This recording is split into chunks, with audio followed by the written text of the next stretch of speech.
Get an opportunity at the belt, but once again, we so blessed to fight him. Listen, we're giving you an opportunity. He got the belt. He got the belt. He came to y'all. He got the belt. He did not come to us. That's what you say. He did not come. No matter how they try to belittle you, attack your character, create lies and false narratives, understand two things. We dress clean and we fight clean. Salute to the clean fighters. They claim that this community is so drug-free, but it don't look that way to me. And I started thinking to myself, man, what did he do to make them niggas that mad? Like usual suspects here.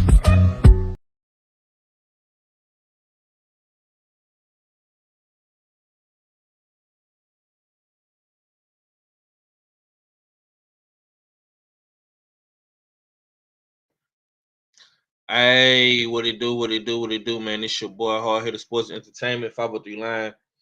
We back at it again with another one. War Room Wednesday. Shouts out to the chat. Shouts out to everybody coming through, man. Hopefully we get some people to pull up today. War Room Wednesday, man. I see my boy Mr. Sheldon in the building. First one in the building. Salute to you, bro.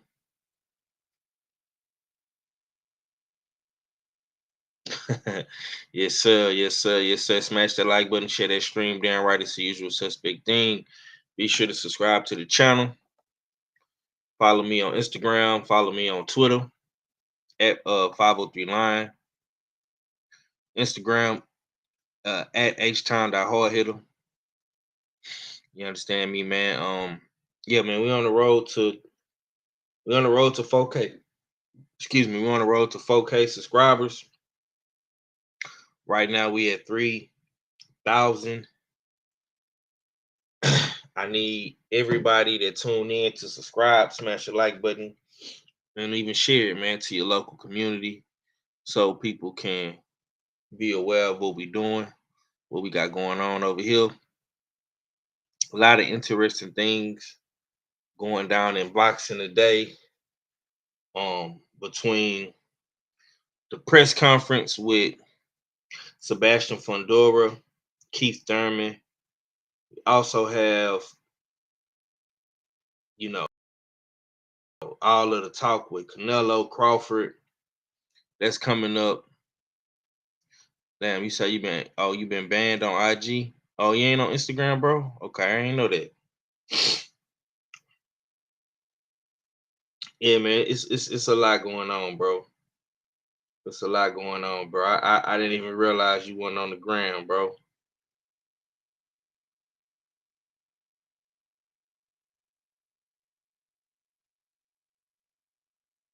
Yeah, I ain't realize you wasn't. I ain't realize you wasn't on the ground. So, what you just on YouTube, Mr. Shelton? Yeah, my bad, bro. But yeah, but yeah, I know you be on. I know you be on the YouTube heavy.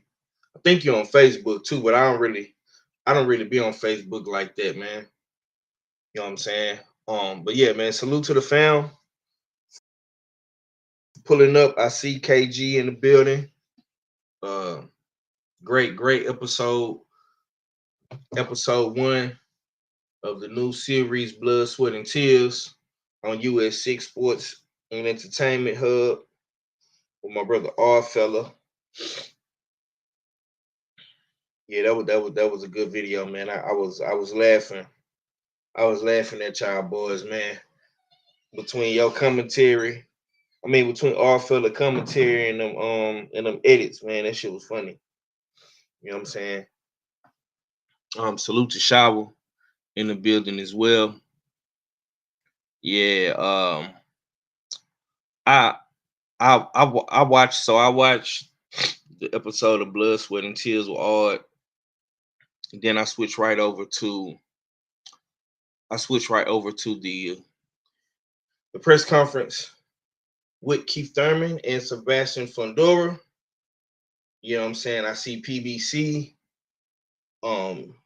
They on PBC on a nice little run, man. It's been it ain't been the best. Oh, he say no Facebook, no Twitter, no Twitch, just YouTube. Dang, bro. You out here living like a caveman, bro. You say you ain't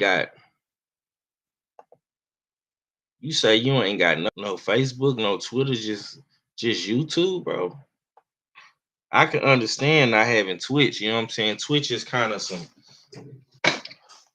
that's kind of like some new stuff, but you say just YouTube, huh?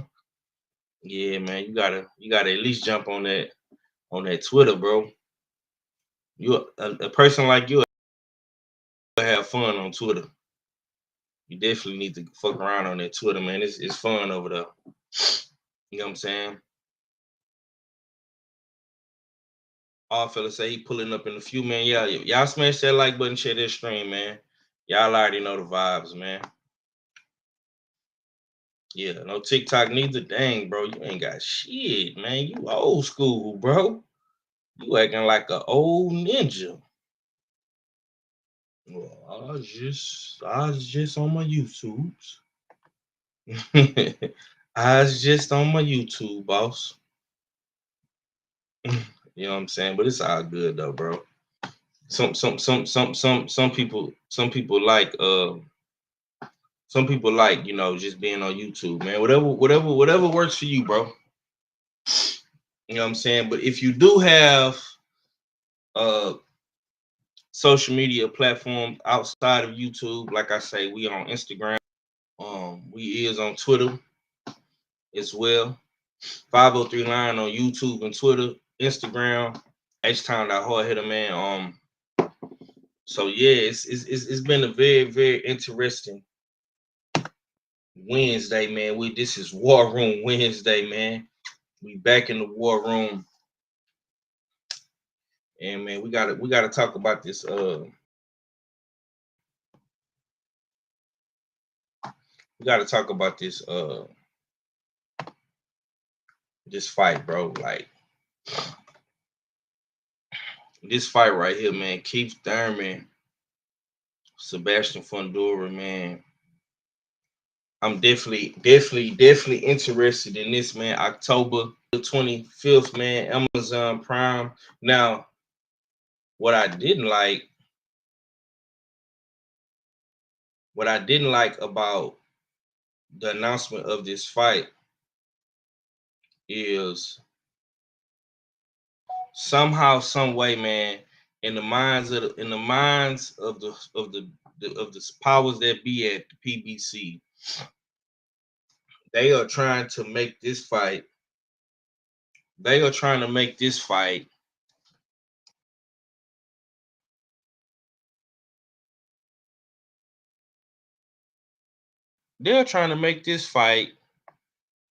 motherfucking pay-per-view, man. They are trying to make this shit pay-per-view, man.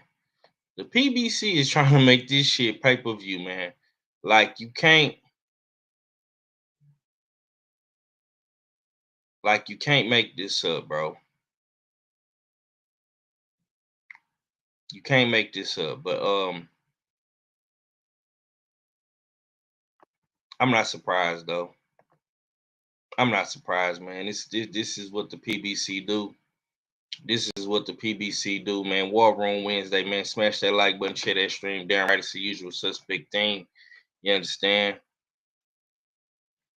And yeah, man, we're gonna talk about it today.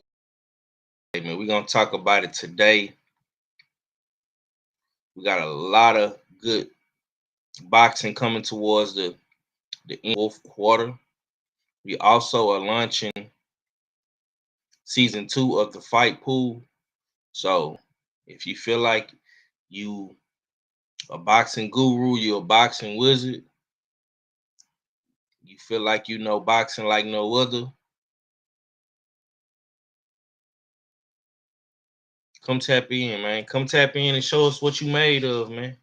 Show me my opponent, man. If you boys really feel like y'all like that when it comes to picking these boxing and you know your boxing and you for sure certified when it comes to this, tap in, man. US 6 Fight Pool, man. Season 2, man. Starting next week, man. Canelo Crawford, man. Deadlines is by the end of this week.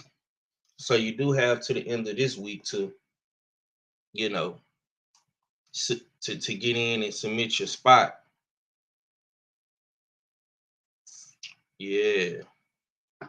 So salute to the homie, my boy Red 41 ATX, man. Salute to my West Texas brother coming out that ATX, man. Yeah. I was in Austin a few weeks ago. Man. Austin is a beautiful city. You know what I'm saying? Salute to my Austin boys. You know what I'm talking about? Salute to my boy Red, man. I ain't seen you in a minute, bro. It's nice to see you.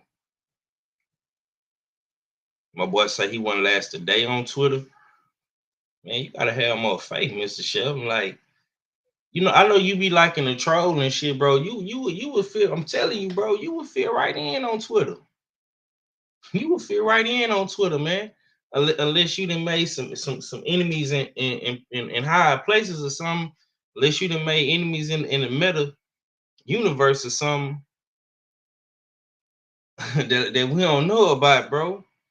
But it's dudes on. I'm gonna be real, bro. It's dudes on Twitter that got you beat when it comes to trolling, boy. Them boys over there, man. Boys over there, some straight savages. I ain't gonna lie. Yeah, smash that like button, man. Smash my motherfucking like button. Don't come up in here just looking at me, man. The views and the likes don't know. Y'all be doing me dirty with the likes, bro. I'm really trying to put the work in and stay consistent on my channel. That's been like one of my biggest things with my channel. So I need y'all to help me. If I'm giving y'all some good content, if I'm giving y'all, you know, consistently smash the like button. That's all I'm asking. Come up in here, smash the like button. If you got time to type up in the chat, get up in the chat and let me know what you're doing, man. Let me know how you feeling, man. How your Wednesday going, man? It's Wednesday. We halfway through the week. Next week we do have the return of Bud and the return of Canelo Alvarez. This week we got another. Local regional card.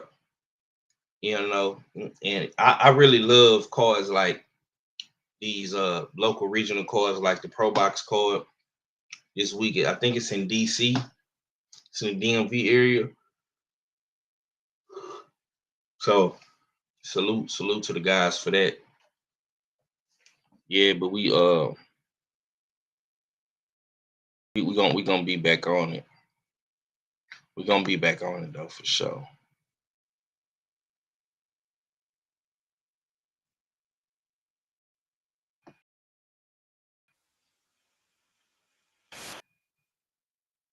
Yeah, we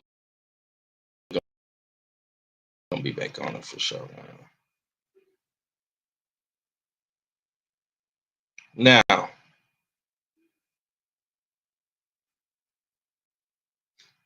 let's get to some good boxing talk.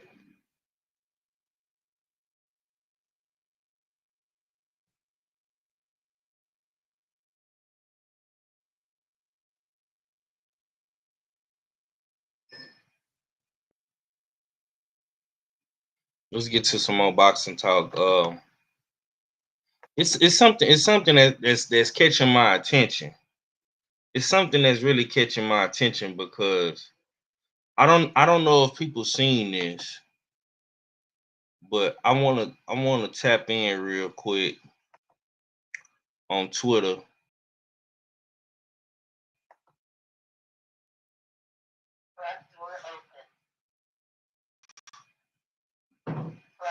Let's see.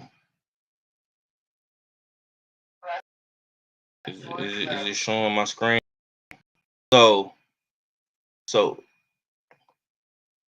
I'm not gonna lie, bro.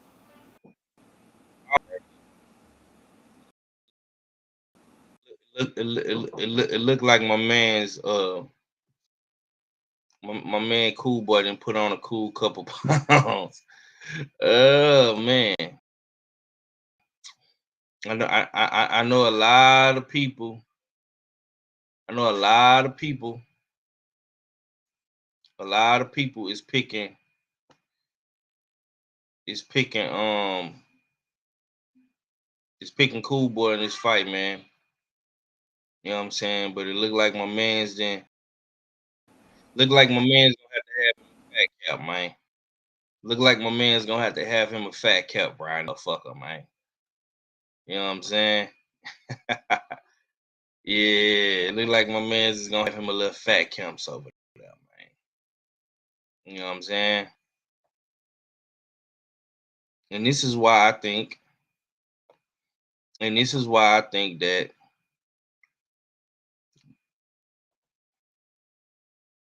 going up in weight, fighting O'Shaquie Foster,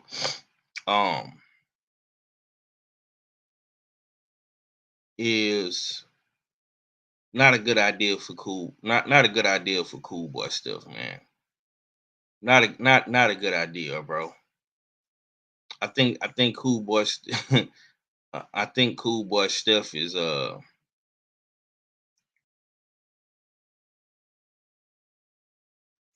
think Cool Boy stuff is a great fighter. I think Cool Boy stuff is a damn good fighter. Hopefully one day he will get into the Hall of Fame. I actually like Cool Boy stuff, but seeing this picture, man, and seeing this video and looking at it and really watching it and observing it, Cool Boy stuff, man. It looked like Cool Boy stuff been on vacation. Yeah. It looked like Cool Boy stuff is fresh off the island. I don't know if he went to DR or he went to Jamaica. But when a nigga is sweating when a nigga is sweating for absolutely nothing,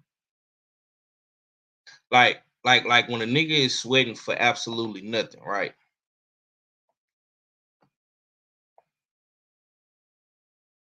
So let's just say we in the room. We in the room, right? And we in the room, we talking, and the lights is on. The lights is on. And we just all in the room, we just talking. And my man, and let's just say it's me, Shaw with KG, and Red and R fell in now. And R fella just sweating. He just sweating for nothing. Like, bro, why you sweating so hard, bro? We are like in a room temperature environment. The air conditioner is on. Like, why you sweating? Oh yeah, man. That nigga, oh, that mean that nigga been on vacation. He been on vacation. That's oh yeah, you been goddamn you fresh off of vacation, man. You sweating out the tequila. The nigga cool boy was not cool today, man. You know what I'm saying?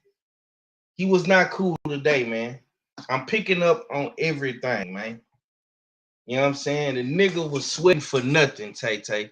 You know what I'm saying? Now Tay had a reason to sweat when I seen her. She was under the stress. You know, everybody can't handle this Texas, this heat wave we have in the South. Everybody ain't used to that type of shit. You know what I'm saying? So I wasn't mad at Tay Tay when she was sweating, but what the fuck is Cool Boy Steph sweating for? Bro, you are in the inside, bro. You know what I'm saying? And you real puffy around the face, bro. You know what I'm saying? You about to have a fat camp, bro. You do. People do realize that this fight is maybe 8 weeks away. Cause we already in September. Like these days is passing us, bro. That fight is October the 25th. So that means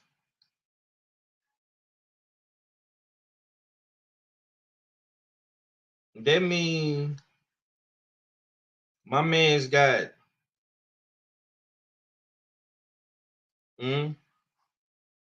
4, 5, 6, 7 weeks. The man got 7 weeks. 7 weeks. 7 weeks to sweat out all of the fat and get back into shape. Keep in mind, he coming up in weight. He coming up in weight. And he ain't really, he's not really punching hard like that. The man only respect, and I say this respectfully, I like Cool Boy stuff. You know what I'm saying? I like Cool Boy stuff, but him fighting O'Shock at 130, like, I'm gonna say this, bro. It would have made more sense. It probably would have made more sense for him to fight a guy like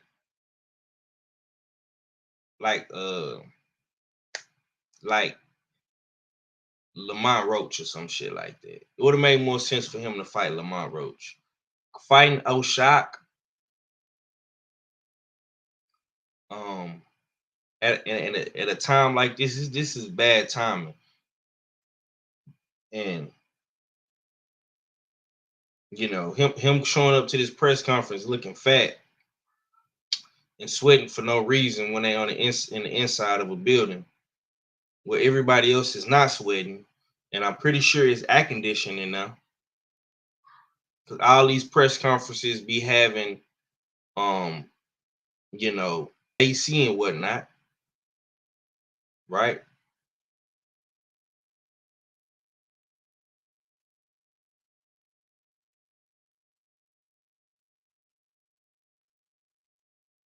Yeah, yeah, man. It's like the nigga was in the video sweating, gang.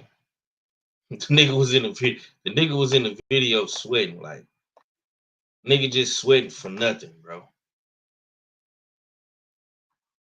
The nigga just like the nigga is just sweating for no reason. It don't even make no sense.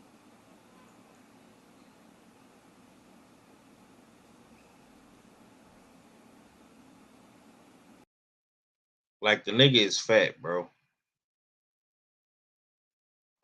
The nigga is fat. I don't know. I don't know what the fuck he been doing, man.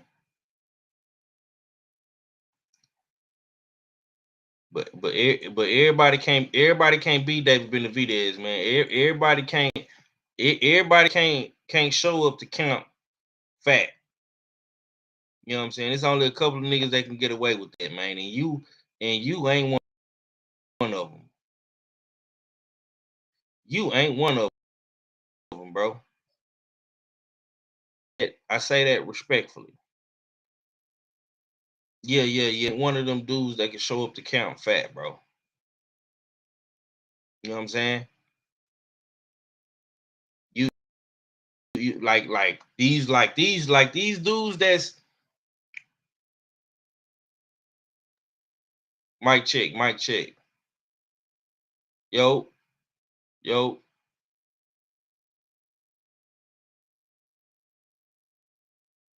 y'all hear me? Okay, there you go. There go Art fella. Art fella then came in.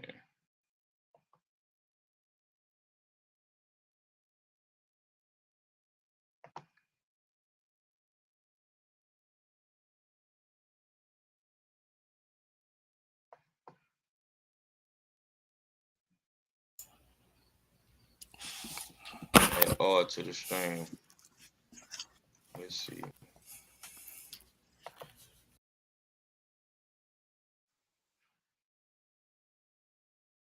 Okay, there you go. Yo, Art fella, what's good, bro?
Yo, yo, yo, yo. We back, we back, we back. I had to refresh it. I think it was freezing up on me a little bit, y'all. Apologies. All fella, you in the building? What's good, bro?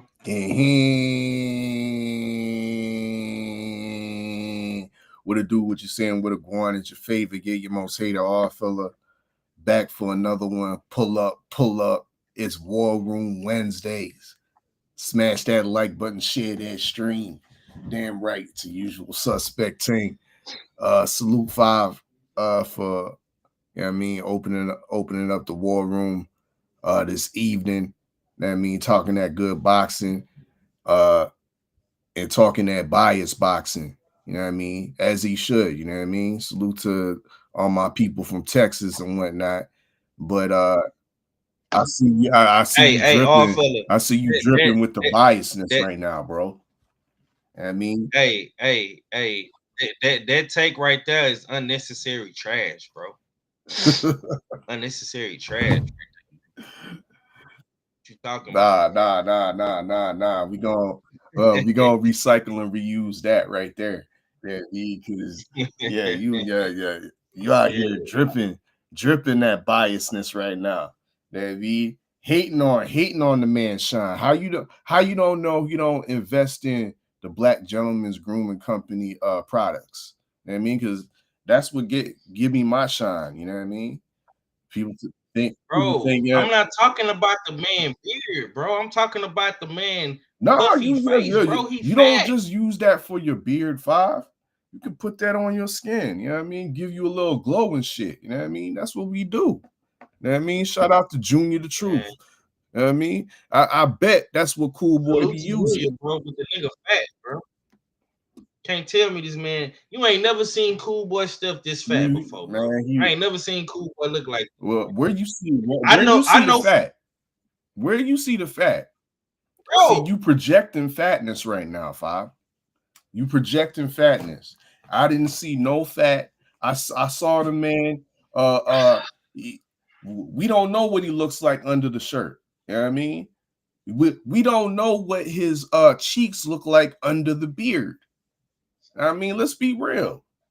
I mean, you see maybe some fuller cheeks, and you think, yeah, this man's been eating out here. He's been on vacation and whatnot, as he should be. You know what I mean? It's the end of summer. What you expect a man to do? I mean, he looking shape. Not come to motherfucking to the press conference with puffy cheeks, paws, and a fat face. That's what I expect. Nigga fat, bro. They say TV makes you gain 20 pounds. I mean, you said it yourself. The man got 7-8 weeks. He could lose those cheeks, paws in a week. You're a professional athlete. You're a professional fighter. He said it himself in the press conference. He's been at 122, 123 for most of his career, amateur and professionally. It's time to move up. It's time to move up. So he decided to move up. Did what he did, got that belt, defended, and now he's moving up again. Now he's ready for another move up. Ain't nothing wrong with that. You see the height differential. Cool Boy Steph might got a half inch on old shot. You know what I mean, let the boy fill out. Talking about he coming in fat. You ain't seen nothing, 5. You projecting.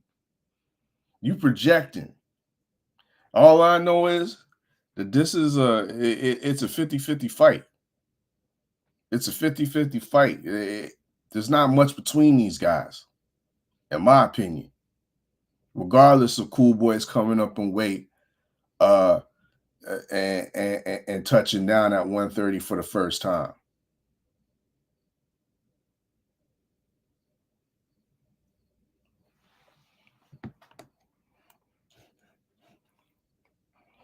Make sure y'all smash that like button. 5, you there? Yeah. I hear you, bro. Salute to everybody for pulling up, man. War Room Wednesday. Look, man. All fellas say I'm biased. I might be biased towards Shock, but I'm just pointing out the obvious in what I'm seeing from a pure standpoint of professionalism. Huh? You know what I'm saying? But bro, come on, dog. You acting like the man was like obese. You acting Look, like man. you come on, man. Like, yeah, All I'm saying is this, he 8 bro. weeks out. All I'm saying is this. Yeah, he 8 weeks out and he gonna have a fat count. He ain't that fat, bro. He 8 weeks out. He ain't even Okay. fat. Why wasn't he in the count? Why wasn't he in the count with the rest of his Philly boys? I've been seeing Boots everywhere. You don't know what he was doing. Why exactly? Because the nigga been sitting around eating, bro. Been getting fat. But you know, you can make excuses for the nigga. I ain't. I'm gonna ask you this, bro.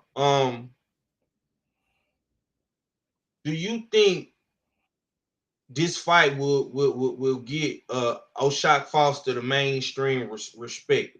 If he beats a guy like Cool Boy Steph, will he get the respect of mainstream media and boxing fans? No, he won't. He'll get definitely hardcore respect for defeating opposition like Cool Boy Steph, but mainstream respect, nah, because mainstream don't even rock with Cool Boy like that. Mainstream don't know Cool Boy like that. So it's not going to translate. It's not going to cross over into, the O'Shaquie. Only way that crosses over if O'Shaquie bodies Cool Boy Steph in spectacular fashion, where it turns into a viral moment. That's the only chance. Just by him beating Cool Boy Steph in convincing fashion, it goes to 12 rounds, goes the distance, there's no knockdowns and nothing, something like that. Nah, that ain't gonna get you to the mainstream. It's gonna get you respect to the hardcore though. Okay. Yeah, I look, man, I don't really know what this fight will rank at when it comes to like pure trajectory and excitement of the fans. I see people more so talking about, Cool Boy having a fat camp now. So I don't really know how much credit Shot gonna get if he does beat this guy. But okay, let's move right along, man. We got a lot to get to. I'm glad one of the usual suspects did pull up. I haven't got a chance to talk to anybody else today. On Wednesday, I haven't talked to Red or Kay or Mac or anybody else, but you pulled up, so I'm glad you pulled up. Let's talk about your boy, man. Keith one-time Thurman and Sebastian Fundora, man. Let's get into some early predictions. One time or done time. Thurman's experience versus Fundora's size. Watching his press conference today, did that decide momentum for you? And do you think Thurman can shock the boxing world again? And let me go back to the screen share real quick. I'm gonna pull this up so everybody can see if you haven't seen it already. My man Thurman was out here clowning. This is going kind of viral right now in the boxing space, in the boxing community. Thurman faced off with Fundora. He got on top of the chair. You know what I'm saying? Took the picture. You know what I'm saying? Playing around, but then he sized up with Fundora. And as you can see, you know what I'm saying, the size difference is crazy. But I will say this about Keith Thurman and Fundora. It looked like them boys can make weight Friday. You understand me? Them just based off this picture, man, them boys looking real lean and mean like some fighting machines. You understand me? So yeah. Salute to Keith Thurman and Fundora for that. What's your take? What do you got on this fight, my brother? And I mean, well, yeah, with his press conference and stuff. How you feel about it? I'm surprised that PBC actually came through with a official press conference. I was expecting this to be one of those video live stream conferences that they try to pull, but they actually got their money together and put out an official press conference. So good for them on that.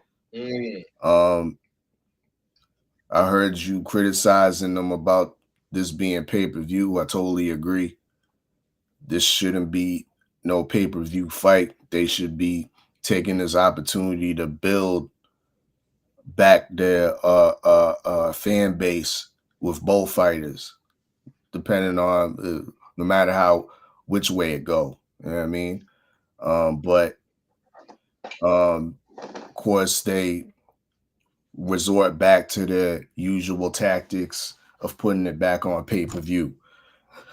But the silver lining is that you have Keith Thurman as the B-side, the de facto B-side on this card.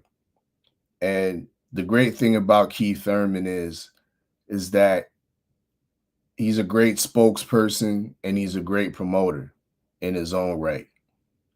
So him alone will be able to promote this fight, where I think maybe not so much a lot of casual fans, but the hardcore fans are definitely going to be gravitating to this fight, which might lead to a little bit of casual interest.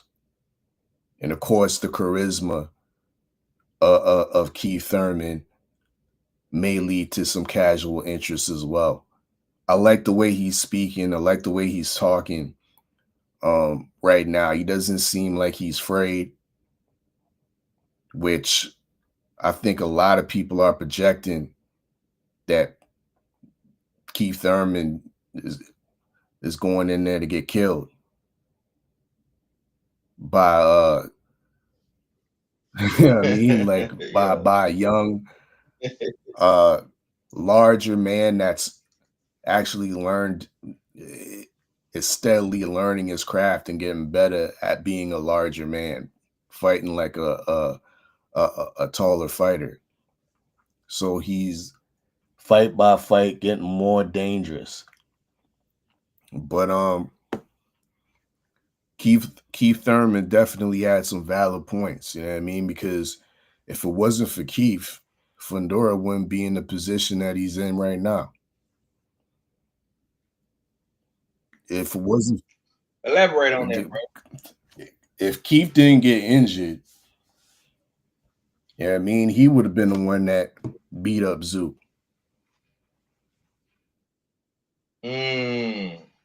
I mean, that opportunity wouldn't have been there for Fundora. Because remember, Fundora was the replacement, the substitution that came in and upset the apple cart with that fight against Zoo with the cut and whatnot, took him 12 and got the win. But that was based off of the inability of Keith Thurman to get in the ring that night. So he saluted Sebastian Fundora for giving him the fight, because he said there's a lot of guys out here out there, and that's shameful if there's so many guys at 154 and Keith Thurman can't get no fight.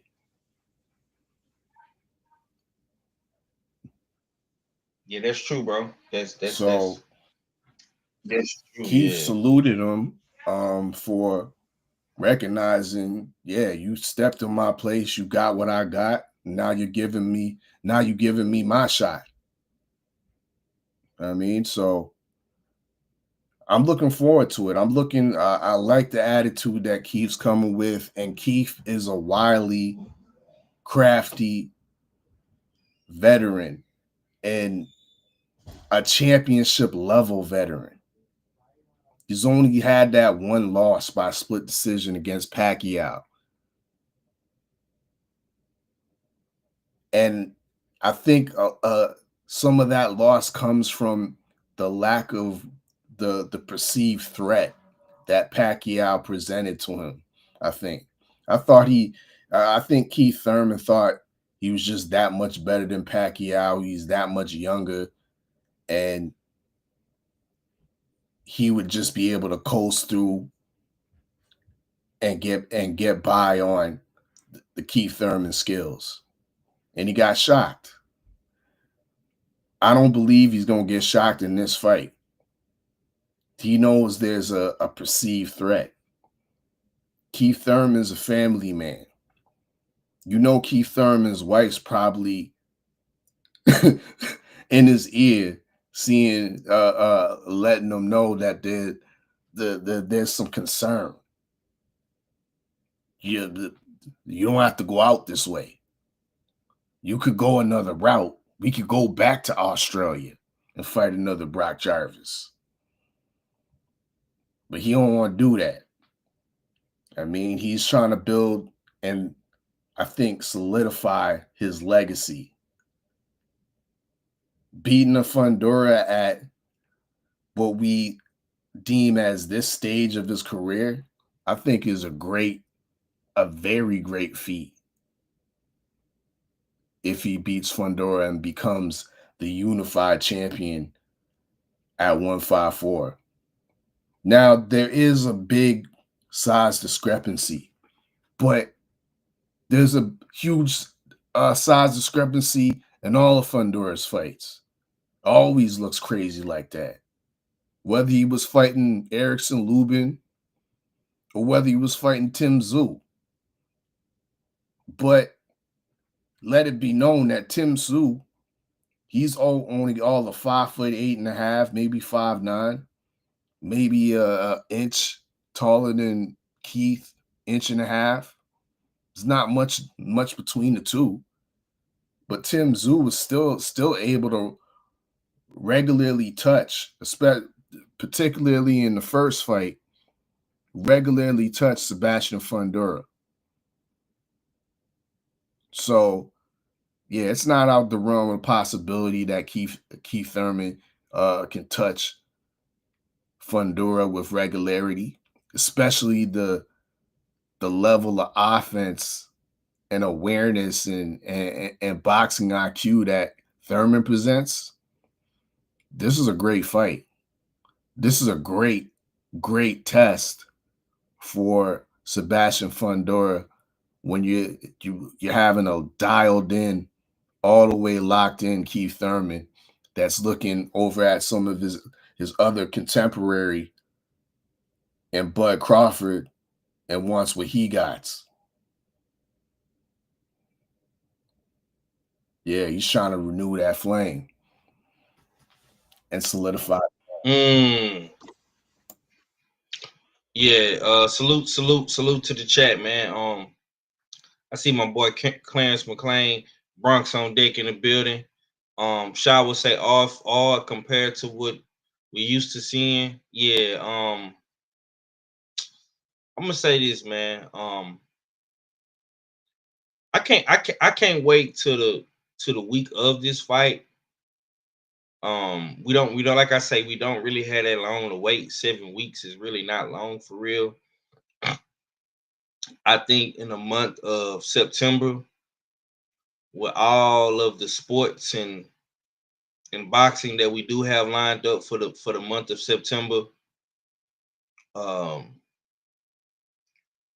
do think that we'll be able to cruise through these next couple of weeks, and slowly but surely watch the build up of this fight with all of the other,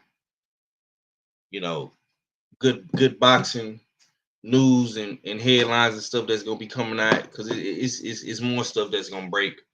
I think that before you know it, man, we're gonna look up and this fight is gonna be happening at the end of October. I say this. To me, this is something that the PBC has always wanted to do. PBC has always wanted to put Fundora in there with one of their OG fighters.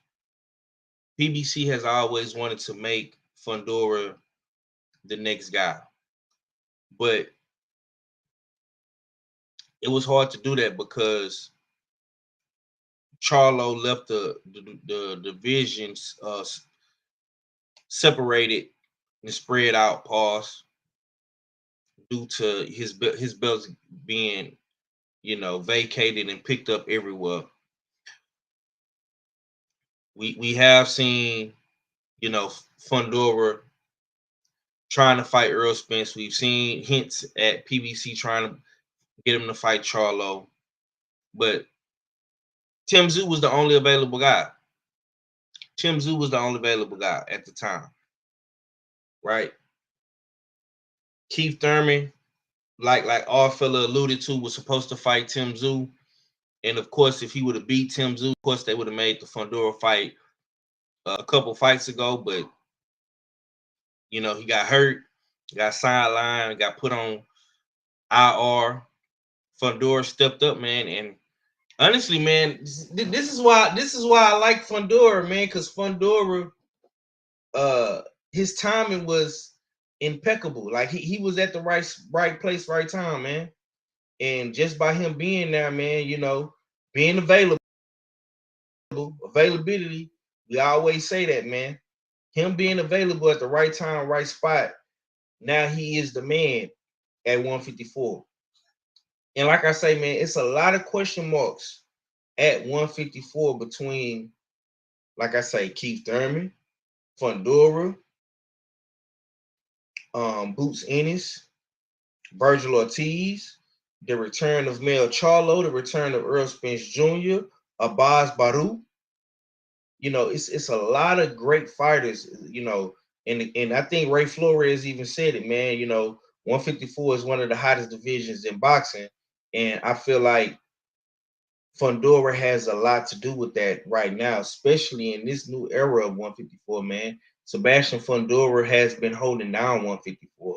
We know Terence Crawford came and had one fight last year, and he was able to make a little noise at 154. I do think that this fight right here, man, it gives me that old PBC vibe. Like I don't know if you was hearing you know, Keith Thurman, he was kind of alluding to it in the press conference. He was like gang slang, like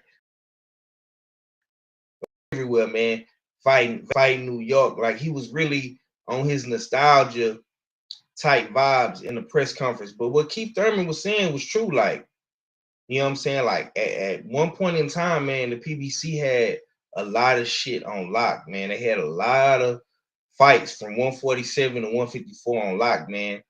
And this fight right here kind of solidifies what they've been doing. Because I even heard you talking on the premiere of Blood, Sweat, and Tears. Y'all be sure to go check that out as well, man, on US6 Sports and Entertainment, the hub, man. You was kind of talking about the rematch of Boychuk and Adams, and you know, I don't think people is gonna even be checking for that fight. You know what I'm saying? And you kind of broke it down, man. You kind of told people, you know what I'm saying, like, I don't know, man. I don't know. Like it might be some drama, man, or this might be a time where you know you wanna, you know, go roll up or fold some clothes or flip the meat. You know what I'm saying? So I say this, man. I say this in honesty. This probably fights at 154, bro, this year.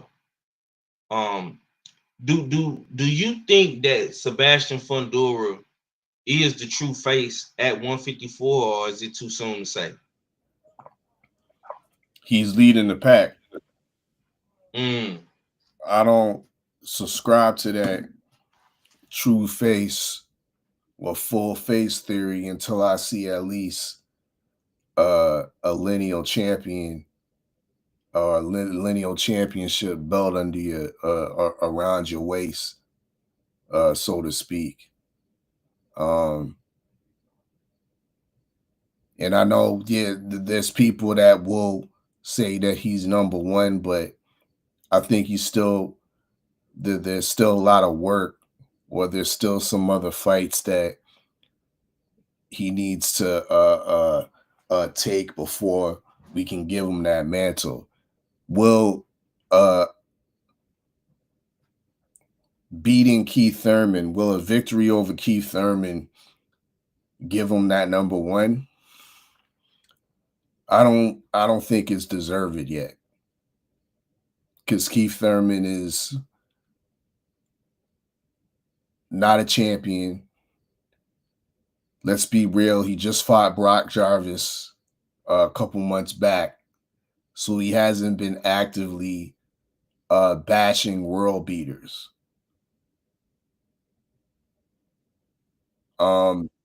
If Sebastian Fundora potentially goes through Keith Thurman and then was to go on to face either one Baki, aka Bakram Murdazaliev, or old boy from Puerto Rico, what's his name? Shit. The Tom Selleck looking motherfucker. Why am I forgetting his name right now? You ain't not talking about Tellis. The champion. He just got the championship. What's his name? Xander Zayas. Motherfucker look like Elvis. Yeah, you look like Tom Selleck to me. Yeah. Oh, Victor Newman. Yeah, okay. Yeah, so he got Fundora got to face either Baki or Xander Zayas for me to credit him as the face of the division.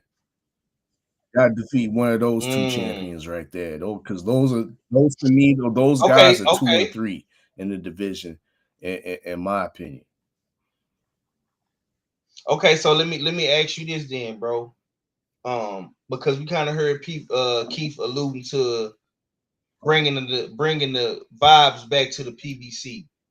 With a fight like this, with a dope, because this card is dope, you know, between the Thurman and Fundora fight, Cool Boy Steph and Shock, Jesus Ramos and Shane Mosley Jr. Can the PBC make a comeback? Is Fundora and Thurman a ticket seller? And can Amazon and Prime and the PBC save boxing in America for the fight fans in America? Or do you think Big Turk has planted his flag in America with TKO and Dana White? Well, no, I don't think this is gonna be no saving grace. Come on now, like Fundora as an A side against an aging Keith Thurman. Like, I'm trying hard to cape for Keith Thurman, but like, let's be real here, bro. Like, it was a huge, massive blunder for putting this pay-per-view. Like I said, and like you said earlier in the program. Yeah. You know what I mean? Because this ain't gonna sell like that. And your only saving grace is Keith Thurman's mouth and his charisma that will lead up to a fight. We'll see how it goes because hopefully they'll put out some access granted type documentary videos and lead up to the fight. But we're gonna get the same shit from Fundora and his family. They training out there in wherever they are in California, you know what I mean, and they little homestead type place. And then Keith Thurman's gonna be the entertainment. He's gonna have all the nice one-liners and the boxing philosophies and breakdowns. That Keith Thurman's gonna be the entertainment. But is that enough to save boxing in America? Hell no. Because if you're trying to save boxing in America, you need to at least try to invest in the heavyweight division. There's American heavyweights out there that are starving for a look. They're starving artists right now, bro. And PBC ain't good. They ain't never given no heavyweights no look since Wilder and Ruiz. But even those two, they could have been on this card. You know what I mean? Yeah. Ruiz could have been on this card. There's other American heavyweights that could have been on this card. So how you gonna bring back boxing in America when you ain't even trying to bring back no heavyweights? Okay. Let me counter you with this. Let me ask you this: what one fight saves the PBC? Is it a fight at 154, or is it a possible fight with Andy Ruiz and Wilder? Ain't no fight save PBC right now. It's too far gone. It's not one fight that's gonna save PBC. It has to be a series of good cards, not just a fight. You know what I mean? A series of good cards. What we're getting right now, too, with this decent card for PBC, we're seeing it's like, 3 fights deep. We're on the low end. We got Jesus Ramos against who? Shane Mosley Jr. I mean, yeah.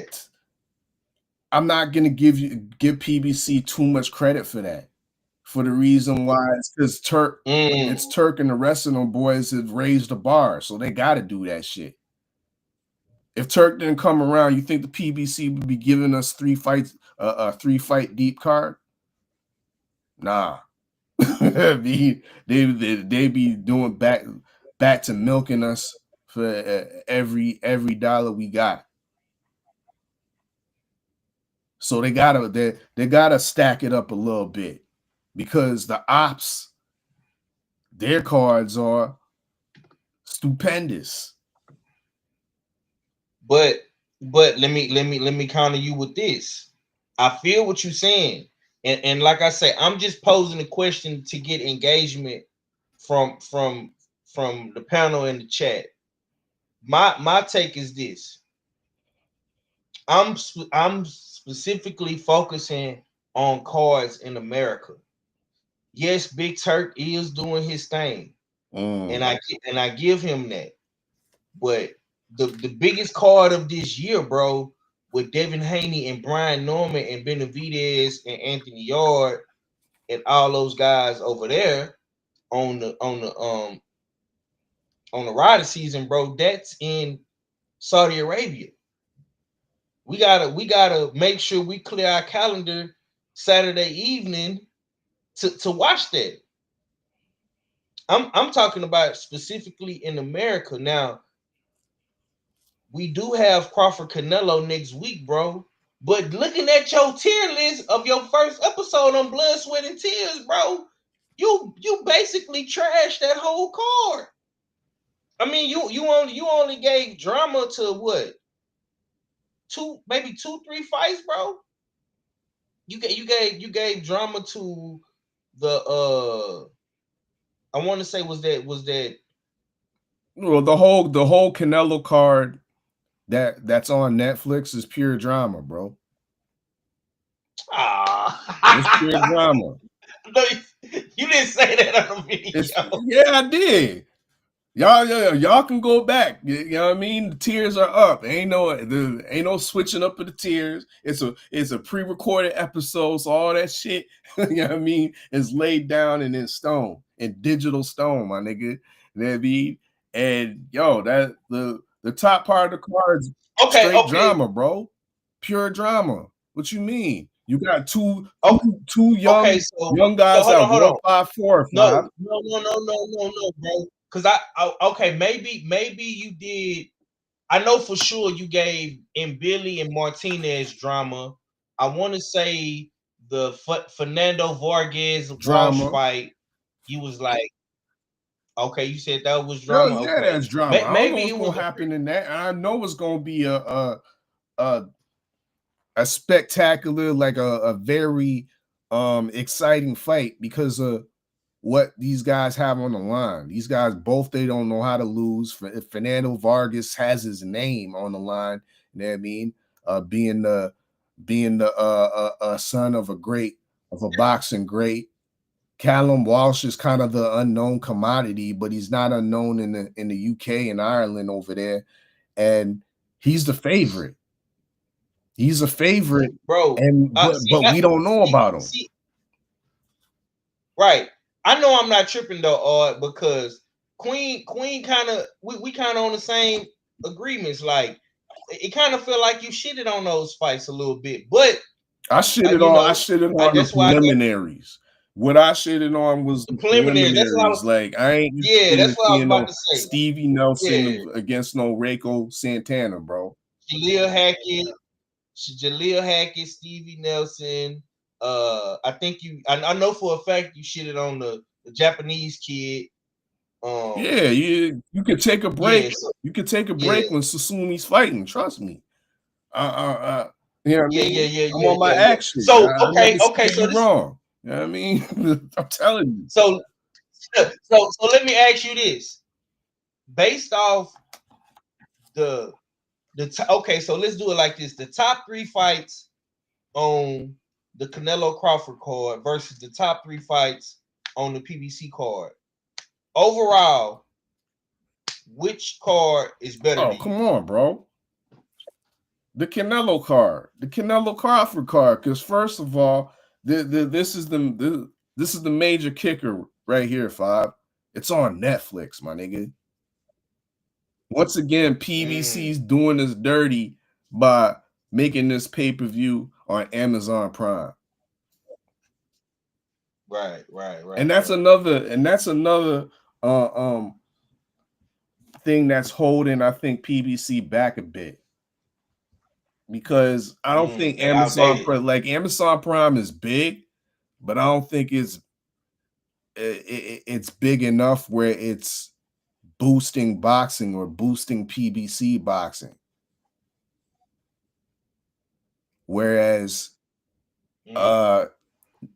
Netflix gives a little extra to boxing, I think. Because Netflix will entice the casual fan.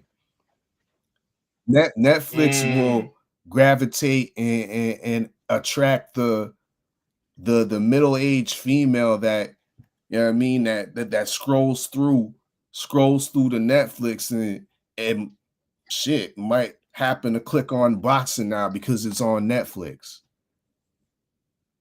Amazon don't have those residual effects like that. So, but back to what you were saying, 3 for 3, 3v3 against and fight for fight. The Canelo Crawford card is definitely better than this Fundora versus Thurman card, hands down. Okay. Shaw will say the best fight is in Billy Martinez. I think Cool Boy Steph and O'Shaka is a better fight. Oh, you tripping, bro? You absolutely tripping, bro? Because Cool Boy Steph is a hard, like he's a hardcore's dream. You know what I mean? He's a hardcore type of fighter. The casual fans aren't going to gravitate to Cool Boy. He's not like a fan-friendly, entertaining style of fight. You know what I mean? You gotta, you have to love the sweet science to love what Cool Boy does, and to a lesser extent, O'Shock's like that. but I think O'Shock's a little bit more entertaining and takes a little bit more risk than a Cool Boy Steph. But you're comparing that to Billy and Lester Martinez that are all gas, no brakes in every fight. Yeah, you talking about pure entertainment, shock value, right? But I think that overall, when you ask a real boxing fan from their perspective and my perspective, I feel like Cool Boy and Shock is the better fight. But you know what I'm saying? If I want to get a bang for my buck and I want to see some good punching from the shoulders, I'm definitely tuning in to watch and Billy Martinez. But overall, I just think that the Shock and Cool Boy still fight that means a little bit more. That fight is gonna change the landscape at 130. You know what I'm saying? This fight in Billy and Martinez, that's kind of like a mandatory. We fighting for position. Hopefully Canelo picks us. You know, and you said it in the video, like hopefully, you know, if Billy wins, you know that he might be an opponent for Canelo if Canelo wins. But you said Crawford gonna win, so that fight. I mean, it's gonna be fun and entertaining, and we gonna get our money. We gonna get our money's worth for it, bro. But in the overall landscape and true value, bro, it really don't. It really don't mean nothing. Nah. See, let me check you right here and right now, bro. Bro, that's what you said, bro. Right here and right now, because what I said is what I said in the video. Let me check you right here and right now, my nigga. Yeah, I use your own words against you, nigga. Because you trying to discredit a great fight between Billy and Lester Martinez. And let me reiterate and let me educate for a few. Now, Billy is the number one mandatory for I believe at least two sanctioner bodies, two major sanctioner bodies. He's the number one. Okay, so with that being said, you're out here saying, "Oh, well, they're just fighting for positioning." Well, and Billy already has his position 5. So you know what that means? When old Budrick goes and whoops on Canelo's ass and scatters all the belts, it means that in Billy, if he wins, he's in position to get that vacated belt. Or possibly, you know how boxing politics goes, because he might be even an interim champion. And if he's an interim champion, he could possibly get elevated.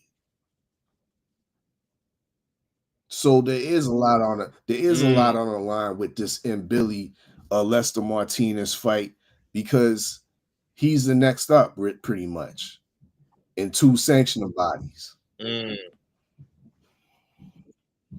Okay, yeah, man. You know, that's another angle to look at it. You know what I'm saying? Like I say, man, I'm just trying to see like how people are truly feeling, and I really wanted to bring some insight to your video today as well. We got our sister Shawa in the building. What's going down with it? How y'all doing? Oh man, we chilling, man. Come talk to us, man. Like how you feeling about this Keith Thurman and you know Fundora card? It's on Amazon pay-per-view, and how you feeling about what we saying right now? Like do you feel like these fights is it bringing back the PBC? Can the PBC be saved? Like give me your thoughts. How you feeling? No, this ain't bringing back. Y'all gotta forgive me too, because I got my tooth pulled today. So no, not bringing back no PBC. Okay. PBC need to stop charging the arm and the leg if they really want to be sincere and trying to get people to come, because the cards that they are putting on for $100, it's not worth it. I think I said that it's Turkey is the one over there. They setting the standard, and them cards is about to be, just for the cost of having the zone. So I think they're just killing themselves. Seriously, they choking themselves right on out the boxing game. How do I feel about the actual fights? Like on that card though, I like them, and I think I will say, yeah, Scooter and Oshaki. That's the fight of the card for me because I think I think Queefy is about to get murked.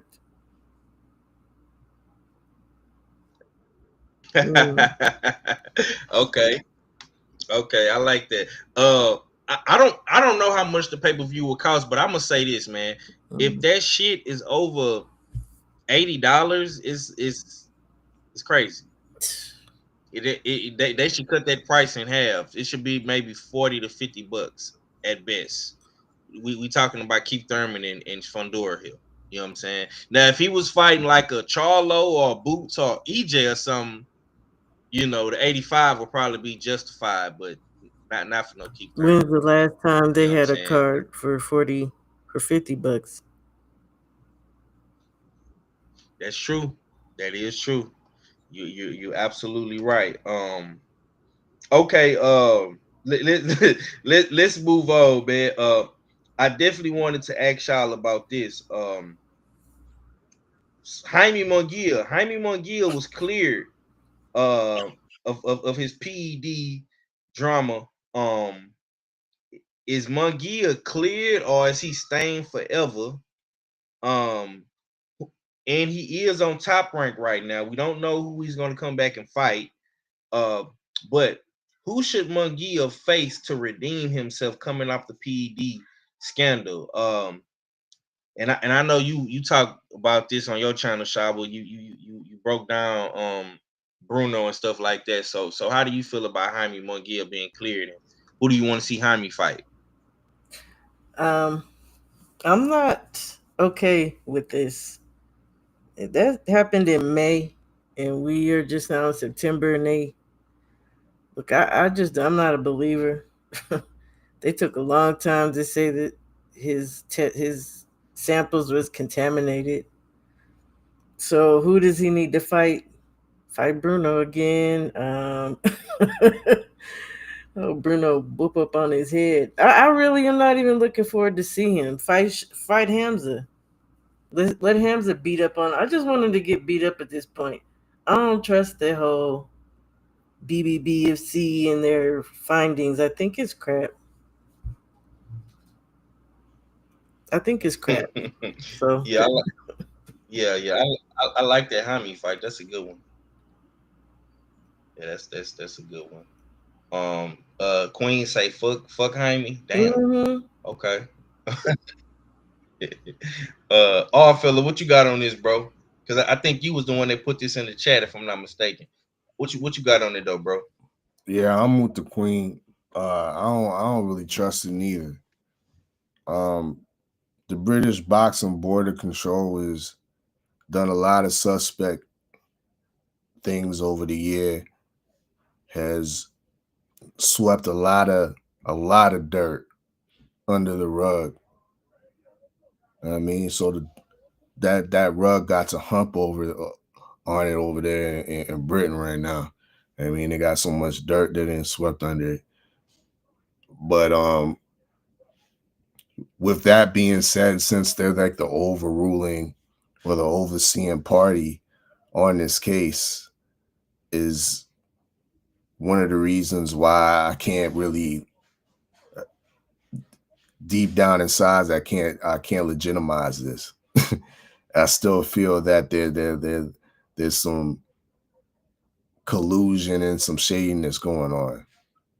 I feel bad for Bruno because, in my opinion, it should be ruled as a no contest, and it's now being overturned. And or of course, Munguia is going to keep that W.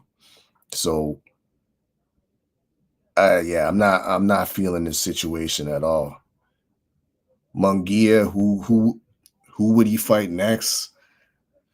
At this point, I have no motivation or big interest to see Munguia, especially after his past the last two performances and added on the suspicion of drug cheating. Couple that with the fact that you with a drug cheating camp. So who should we put Munguia in there with if I'm the matchmaker or if I'm trying to see a decent fight? I mean, 168 is another division that I think has a lot of decent fights that can be made. Munguia against Berlanga, I think would be interesting to me. I want to see two losers duke it out. You know what I mean? And the real loser got to jump off the cliff type shit.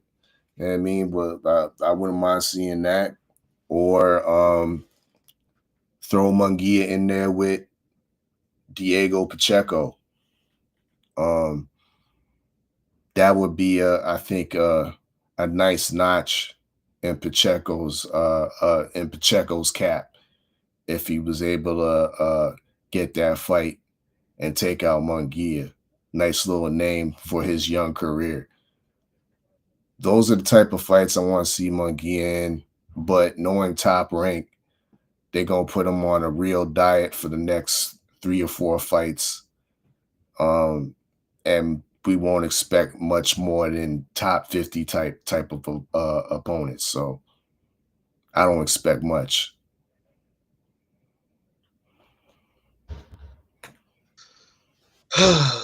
This is very, very frustrating, man. I hate that, you know, he was able to kind of escape this PED situation. I see people trying to give him a pass. I don't like it. I'm with you, Queen, on this one. I definitely will be going for Berlanga if he does fight Berlanga. Or like Shawa said, you know, fight Shiraz. You know, fight the winner of Mbili and Mr. Lester Martinez. Like it's a bunch of fights at 168. I don't want to see this guy come back against no soft opponent, because truth be told, Bruno was supposed to be a soft touch for you, and you end up getting knocked out. Bruno was supposed to be that soft. Trust me. Yeah, like you was supposed to. That was supposed to be a tune-up fight. You know what I'm saying? After the Canelo shit, and you turned that into a whole, duel or whatever the case may be, and you got caught using drugs, man. So you need to be stepping it up in competition. You don't get to fight the winner because that's rewarding him. Even Diego Pacheco's too good for him. No, let him fight. I guess Shiraz would be too. Let him fight somebody, low on the totem pole. Let him work his way all the way back up. This is ridiculous, man.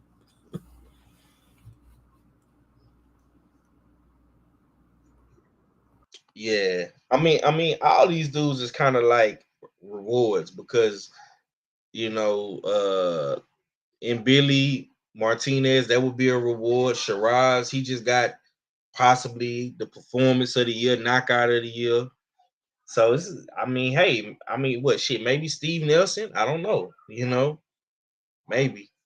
We're gonna see what happened though. But I want to get y'all thoughts on this video.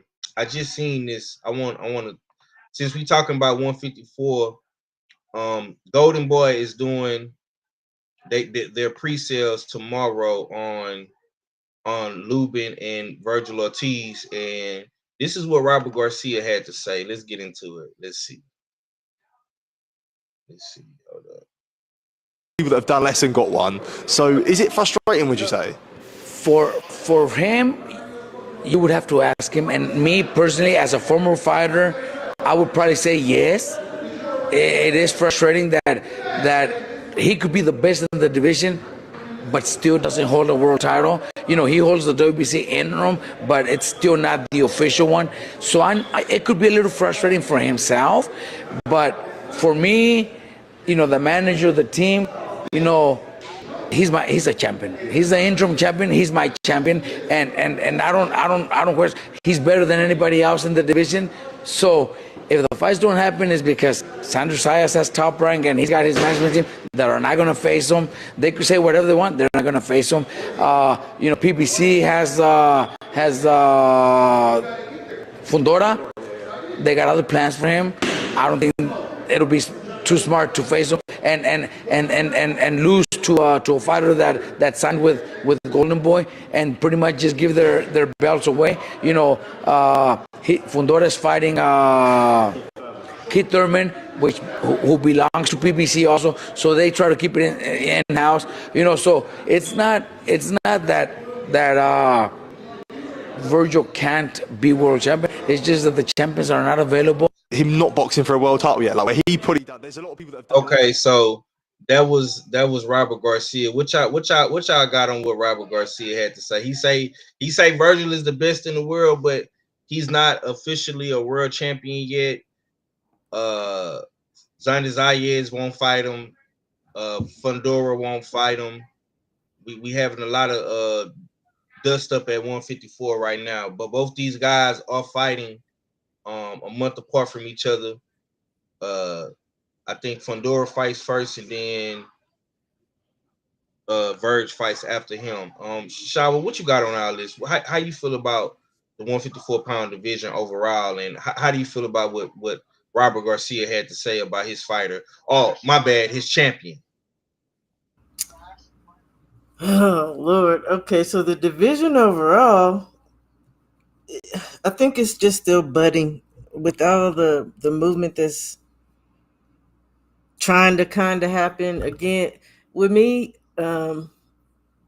it's always the negotiations, and I have a huge problem with these dudes trying to negotiate in public and then trying to clown each other, and it's just all kinds of things that happen. Some of this shit don't even be real offers and negotiations. Some of it do. Like, I think it's just still budding. We're still trying to see where the dust is gonna settle. That's how I feel about 54. But there are a bunch of great fighters in it, right? As far as what the hell, he should have been a champion. So whose fault is that? That would be, to me, between Virgil and freaking Oscar. And Oscar paid for everybody else to get up in the rankings and all this other crap. Why ain't he giving up great money for Virgil to be, put as a man? And how come Virgil ain't fighting these people? I think people forget while they sitting here trying to cap. And no, this ain't no disrespect to Virgil. I like Virgil. But this dude came into 54 fighting freaking Frederick Lawson. And then he fought Tommy Delorme. General Kunka. Like, it's just, and then the last we had heard before all of a sudden he wants to fight everybody is that he wanted two easy fights and shit. He could have fought, I mean, what's his face is sitting right over there. Baki's sitting right there, still waiting on people. Why didn't Virgil fight him? I think, I don't really care what the hell Robert Garcia is saying, because I already know what time it is with Robert Garcia. He gonna say what he gonna say for his people, and that I respect, because we can say what we want to say for our people. He's on code. He's always on code with his people, and I respect him for that. I don't have to like it. We should be doing the same, but he needs to ask Oscar and he needs to ask Virgil, why is Virgil not a champion? Because it ain't got nothing to do with these other dudes. It got everything to do with Virgil Ortiz himself, in my opinion. That's it. Queen say Virgil doesn't have a belt because he got sick. Oh, Queen, you being petty. Philip, what you got on this, man? You know what I'm saying?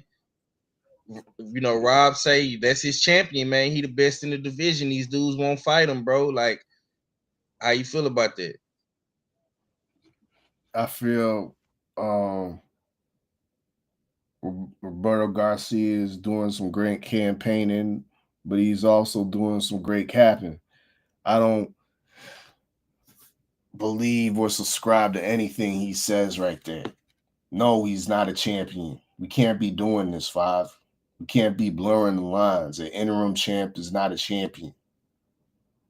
The interim champ is not the same as a world champion. So cool, he's Roberto Garcia's champion, but he's not no world champion. He's interim. In trim. That's it. Shaba's white. Because have we forgotten? Do we have selective energy, Five? Because all these folks that was coming at Boots' neck for taking a soft touch or a potential 2 soft touches, acclimating himself to one of the deepest and dangerous boxing divisions in the sport. Guess what Virgil Ortiz, your boy, did? He fought General Okunka, aka Frederick Lawson. A blowing up welterweight that's been blowing out. Pause. Then he doubled up after General Okunka to fight Thomas Delorme, bro, at 154. There was no. That's another blown up welterweight, right? Another blowing up junior welterweight. Junior welterweight. But nobody had the energy. Nobody was coming at Virgil's neck like this. Like they coming at Boots. So I don't want to hear no bullshit about, he's the best in the division. Oh, he's the champion. No, he's still unproven. Like Shawa said, the division is still budding. And when he had the opportunities to get into big fights, he was fighting guys like, once again, Thomas Delorme.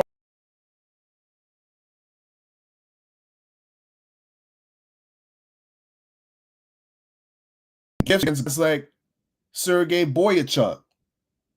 We forget that last August. No, because that dude got dropped twice. Yeah. And that's the proven best in the division. Nah, you get Roberto Garcia, Virgil Ortiz, y'all got to show improve. You know what I mean? And then you come out with another lie talking to all this. Like you're making it sound like you don't want these fights, bro. They making it sound like they don't want these fights when they talking all this side of the street shit. Oh, Top Rank don't want to put Xander Zayas in the fight with Virgil. They're gonna lose the belts. Oh, it's Sebastian Fundora is fighting Keith Thurman on PBC. They're trying to do it in-house. Well, how about Erickson Lubin? Ain't he PBC? Well, what's good with that? Oh shit! Goddamn! Free agent or something all of a sudden? Like, he an OG PBCer too. So make it make sense, Roberto Garcia. I'm hearing a lot of capanosis right now, bro. Okay. Let me put my Texas cap on real quick. Now, I feel like I've been backed in the corner between Shawa and Fella. And I'm not gonna lie, I definitely understand what both my good peoples is saying. My big bro, my big sis, they make compelling points. But I do know this. One thing I know, and 2 things for sure, and 3 things for certain. An offer was sent to Xander. Now, when offers get sent, I try to be as understanding as possible because we have to look at it from both fighters' perspective and the business side of it, because we know boxing is a business and it has to make sense for everybody involved. So I do try to respect the fighters on that aspect of the spectrum. I don't like calling fighters ducks and shit like that, because calling a fighter a duck is just like it's that's the easy thing to do. I mean, it's just so easy to say somebody is ducking. And I think moving forward, I'm gonna be real careful with who I call a duck. But for whatever reason, the Xander Zayas fight didn't happen. I think Xander wanted it to be in Puerto Rico, and Golden Boy and Oscar was trying to get it in Vegas, and he did not accept those terms. So I mean, bad negotiations between both parties, right? I'm not gonna say Xander is ducking. I'm not gonna say Verge is ducking. He went with the next available opponent, but to say that he is the best in the division right now, Rob, like Shawa said, you're on code. You're always on code for your people. Viva la raza, right? I get it. You know what I'm saying? I might feel like Virgil is the best, but I can't say that Verge is the best. Do he have one of the best resumes right now of this new era of fighters at 154? He does. Boychuk and Madrimov, now I'm not gonna lie. Shower and all fella, they came out guns a blazing with the Lawson, and all fella didn't make it no better with Delorme. I mean, hey, they got it. And that was my main reason, right, for why I didn't get on Boots. I kept that same energy. I was consistent with my energy. I didn't jump down Boots' neck when he, took the Lima fight, because he did the same. I mean, it's the same exact thing with Boots. Boots did offer guys the fight, right? But for whatever reason, these guys didn't take it. Bad business deals, low money, bad negotiation, whatever the case may be, right? Yeah, I'm not calling nobody a duck. I'm not saying Conwell ducking. I'm not saying Cats ducking. I'm not saying none of these dudes is ducking. Just bad business moves, right? Okay, cool.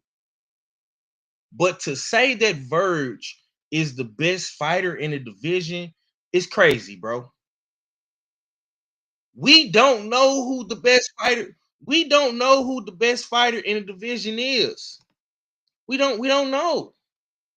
It's too many guys at 154 to just say one guy is the best. And speaking of that, I do think that we do have my good brother Cadillac Red Supreme Beast Boxing Talk has just entered the building. What's going down with it, Red? What's up? What's up, fellas? Can you hear me? Am I good? Nah, you sound shit, nigga. Where you get your internet from, bro? Morocco? I sound bad for real? Nah, you good. You good, man. Okay, boy. He fucked boy. See, you can't play those type of games right now, fella. You know this is not a good time in this particular climate. You just they just came in and fixed your shit, bro. Nah, they coming tomorrow morning. You bet. Oh, so okay. I don't know how long I'm gonna be here for. I'm testing it out. Oh, nah. Well, I'm finna shut the fuck up. I'm gonna come to you right now, bro. So let me go back real quick. I'm gonna play this video for you, bro. This is what Robert Garcia had to say in regards to Virgil Ortiz, and I want to get your thoughts on it. Let's go. Hold up. Title yet, like where he probably done. There's a lot of people that have done less and got one. So is it frustrating, would you say? For him, you would have to ask him. And me personally, as a former fighter, I would probably say yes. It is frustrating that he could be the best in the division, but still doesn't hold a world title. You know, he holds the WBC interim, but it's still not the official one. So it could be a little frustrating for himself, but for me, you know, the manager, the team, you know, he's a champion. He's the interim champion. He's my champion, and I don't question. He's better than anybody else in the division. So if the fights don't happen, it's because Sandro Sayas has top rank and he's got his management team that are not going to face him. They could say whatever they want. They're not going to face him. You know, PBC has Fundora.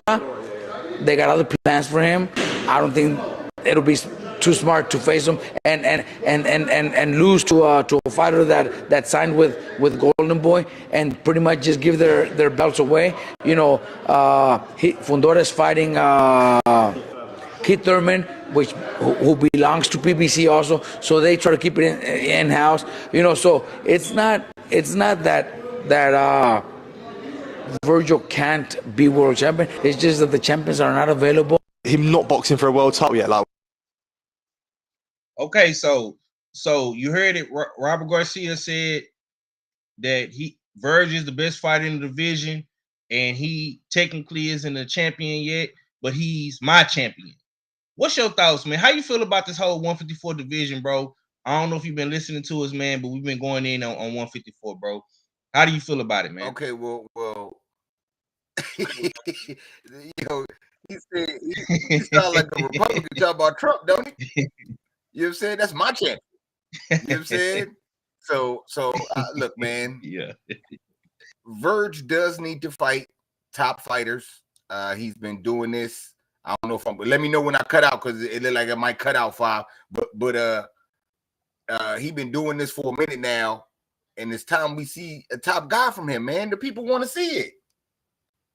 We've been getting sold goods on Virgil for a minute. They've been saying he nice. So when are we gonna see it? I want to see a top opponent from Virgil. The last couple times he had a top.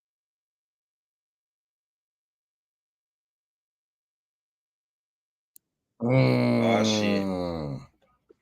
The Moroccan internet man, service they done came in, went flat. They done came in and took my boy Cook, man. He was about to start talking that good know your gumbo talk, man. Being a hater. You know what I'm saying? Damn. Come in and come back out, Red. Come in and come back out, bro. Let me fill in with some more hate.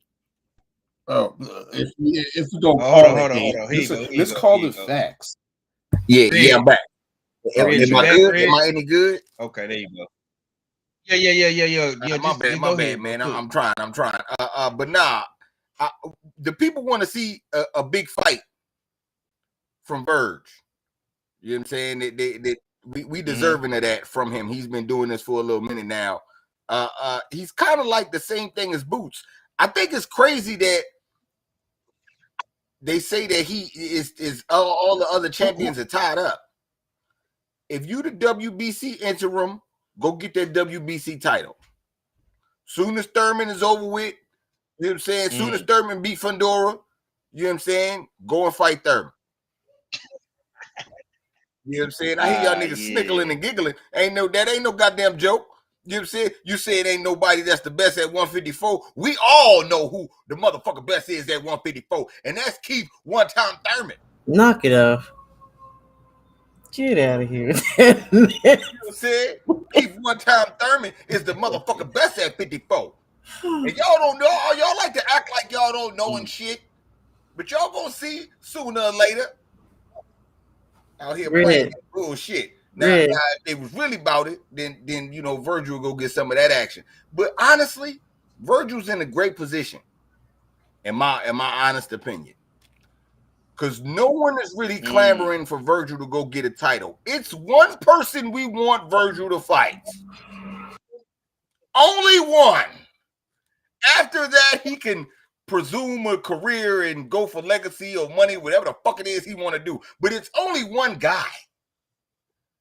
So stop the bullshitting and make the Boots fight. Okay. But that's what I got. Okay. Speaking of that, it's another video I got right here, and this is what Virgil had to say in regards to the Boots in this fight. So let's hear what old Boots had to say, man. Let's see. Robert was Let's check basically it saying, out. like, we have no idea about this. And is that more the same from your point? You don't really know where this has come from. You see, the thing is, if Boots signed to fight me, that doesn't mean I'm obligated. Like, I still, that's what I mean when I say, like, I'm not going to wait for anyone. Like, we were both offered the fight already. We said yes. And if both sides wanted it, then it would have happened already. So it's kind of the same thing with Xander. Like, we did say, the fight's not happening, regardless of who said no or not. The people that said yes was my side. So now that he signed with Eddie to say that we're gonna fight, like, that has nothing to do with me. Like, you know what I mean? Like, it doesn't make sense. You'd be happy for that fight, though, right? I love that fight. I love that fight. But it's like they want to fight what they want to fight. You know what I mean? Shower, talk to me, man. Talk to me. Like, so fucking fake. Talk to me, Shower. What's going on? I don't know what's going on. Yeah. You can smell it through the damn screen. Look. So hold on. First, I want to go back because I noticed something else Robert Garcia said too. He said that Xander shouldn't take this fight. He just sat there and said Xander shouldn't take this fight right now. Like, what the hell are we doing there? Xander just got the belt. He called out everybody. Now, why, I understand it wasn't Puerto Rico, so supposedly he turned it down or whatever, but this is prize fighting. They supposed to want to fight no matter what. So that's problematic for Robert Garcia too. This dude, he's so, I just can't, y'all. All I'm going to say is, Virgil Ortiz, we see you, dude. You're full of shit. And you are the one ducking out on fucking fights because when Boots got up there, he was like, let's fucking rumble. And Virgil said, no, you got to get to the back of the line. So what the hell are we talking about? Like, Virgil and his pops at this point, I just don't know. And even Boots, like, I just don't know if I could trust these dudes. This is also very upsetting for me. Okay. I feel like people are ducking. Hold on. I got a question. Five. Did Virgil just get on that thing and say, I could sign for the fight, Boots could sign for the fight, that don't mean we gonna fight? Did he say that? He did. He just said that. Yeah, that's what it sounded like, He bro. just said that. He said I could sign to fight him, and he could sign to fight me. That don't mean we gonna do it. What? Hey, man. Confusing as fuck, bro. It's confusing. It's confusing, bro. I don't get it. Playing games with I don't get it. Okay, Shawa, let me ask you this because you seem very, very frustrated. What can we do? Or what? I'm not gonna say we because we content creators. We just talk shit and make good content for the people. What do these guys at 154? What can they do, like the Virgils and the Boots and the Xanders and the Fundoras and Keith Thurman? What do these guys need to do to get this shit done? Like what is it gonna take? Do we have to do some cross promotions? Absolutely, cross promotion. These dudes, I mean, if they really want to prove that they are that dude at 54, and again, it's some dust that just still needs to be settled with people possibly coming back, moving to all that. Maybe you gotta take a little pay cutty and fucking fight. What the hell are we doing? This is crazy. They're not trying to fight each other. They need to fight. Stop talking about where it needs to be. Okay. Like sometimes maybe people just need to just take what they getting offered. 50-50 to fight in Cali or Vegas. Xander should have just fucking took it. Just because you got the belt don't mean they got to be at home. You've been in New York. Like, these dudes are playing games with us. That's just how I feel. Okay. Odd, I'm gonna slide to you. I want to ask you this, brother. If we basing it off what Red just came in and said, because he came in guns blazing for Keith Thurman. If Keith Thurman beats Fundora, could you see Keith Thurman step into guys like Boots Ennis and Virgil Ortiz to make these fights? If let's say Verge activates his Mando? Do I see Keith Thurman trying to make those fights? I would hope so. I would see Keith Thurman, to be honest, because my cape's not fully on right tonight for Keith Thurman. But to be totally honest, I think Keith would be great by drawing out the other OG PBC fighters. That's what they would utilize. PBC would utilize Keith for, bringing back a Charlo, a Mel Charlo fight, bringing back a fight like EJ and Keith Thurman. That's pay-per-view. Queen say Keith gonna duck. She say Keith gonna duck. So let me ask you this. That's borderline pay-per-view. Which one of these dudes? Which one of these dudes won't duck, bro? Give me a guy that you think won't duck and will go to the smoke. They all duck and run. They all moving kind of. I'm not saying they ducking, but they all kind of moving a little funny right now. Right? Because at the end of the day, Virgil Ortiz is the interim. By him being the interim, it's even more valid and more verifiable than the number one mandatory.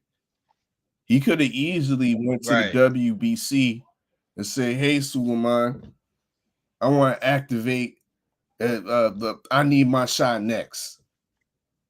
I want to activate this interim shit and get this popping. We need to consolidate these belts." You know what I mean? He could have been did that, and he hasn't done it. He's fighting Erickson Lubin, who's a formidable challenge, nonetheless. Lubin, to me, has probably one of the best resumes at 154, hands down, better than Virgil's. Mm-hmm. But he's fighting him. So I have my criticism for Virgil in one way by not really seeking the other champions, but like I've said on previous shows, time and time again, 154 is full of landmines. Anywhere you step, you get blown to pieces. So by him fighting a guy like Erickson Lubin, there is definitely that chance that Lubin can blow him out the water.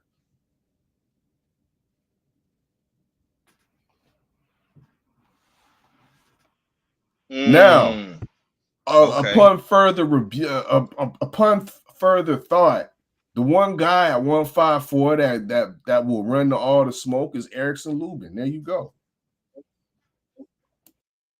I like that. I agree.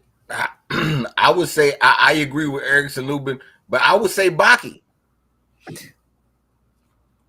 Baki don't seem like look. I'm gonna be real. Keith Thurman is the best at 154, but he is not fighting all these niggas. You got Keith Thurman all the way fucked up. Y'all gotta have money for that dude. You know what I'm saying? And they don't got 17 to 20 million for each one of those fighters, because that's what he gonna want if he comes here. You know how Keith Thurman roll. He gonna say, you gotta break the bank or take this goddamn belt back. I retire the greatest. You know how one time Perman Thurman gonna do it. So I'm not gonna say him, but I would say Baki, Erickson Lubin, they the ones that are, you know what I'm saying, that'll go and get whatever from whoever, you know what I'm saying, and get 54, make 54 great again, like how it used to be.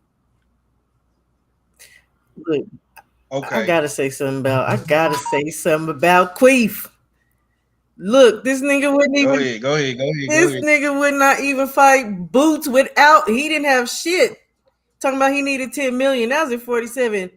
I know you love Keith, but he about to get murked. I just needed to let you know. All right, when he beat the tall boy up, don't tell me shit. All I know is y'all better come around. When I'm you beat coming. this homeboy up, make sure you can't come ever around. run me You off, already Red. know the type of shit that Red gonna talk is going to be You epic. ain't ever running me off. And Murtaza Aliyev, he ain't no boogeyman. I don't trust that. I don't know. He over there talking. He's easy to get. He can easily get beat. That's all I'm gonna say. I'm gonna shut up now. If I keep getting busted up. Okay. Salute to Stormy B man coming through. Queen say EJ. Yeah, I seen EJ in the gym today. So yeah, maybe EJ might come back. Lubin. Okay, niggas always start on the BS once they get a belt. Okay, Stormy say he just came in from celebrating his grandbaby 11's birthday. Yeah, happy birthday to your grandbaby, man. Yeah, man, big 11. You know what I'm saying? My daughter just turned 11. So yeah, your grandbaby 11, my daughter 11, man. My, don't time fly. Okay. Real quick, I got one more question before we get up out of here. I don't want to be on too long. We almost to our 2-hour mark. It's being reported from sources on ESPN. Let me see. Let me go back up to my question. Let me see. So it's being reported from ESPN insider Salvador Rodriguez. Lamont Roach versus Pitbull Cruz. This is being reported in December. They are trying to stage the fight in December in Inglewood at the Kim Forum. That's where the Clippers play. So this will be another West Coast fight for the PBC. I want to get y'all thoughts on that fight, man. How do y'all feel about Lamont Roach possibly fighting Pitbull Cruz? Is this like a legitimate showdown? Does this fight help the PBC in America? I gotta throw that out there because y'all say the PBC is dying, but it's being reported that PBC might come back with another fight in December. So yeah, man, PBC trying to make a strong comeback. Red, I'm gonna come to you, man. How do you feel about the possibility of Lamont Roach versus Pitbull Cruz, man?